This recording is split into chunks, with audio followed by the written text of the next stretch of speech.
Nataka niwahakikishie wananchi, fanyeni kazi zenu mwe na amani kabisa. Serikali yenu kwenye sekta ya afya imedhamiria kuimarisha afya zenu, kupata huduma za afya kwenye maeneo yenu. Mfanye shughuli zote, mwe na matumaini kwamba maeneo ya kutolea huduma yapo.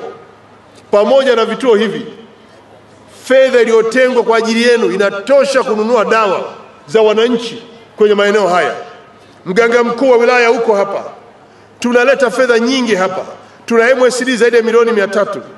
Lakini tuna basket fund, mfuko wa afya ule una zaidi ya milioni 3 vile vile. Na tumesema kwa wastani wilaya hii kwa kila mwezi sio chini ya milioni 65 kwa ajili ya ununuzi wa dawa. Sitarajii Mwanamwanga ameenda zahanati, ameenda kituo cha afya, hospitali ya wilaya, anaandikiwa cheti na mganga, alafu unamwambia dawa hizo nenda kituo kile kule kwenye duka la mtu binafsi. Hiyo hamna.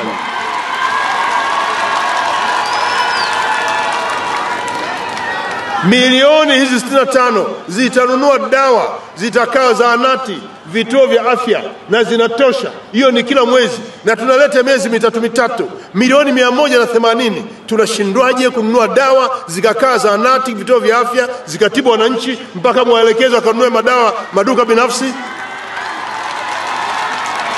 Mganga mkuu upo, mganga mkuu wa wilaya upo. Hii kinachokisema kisimamie.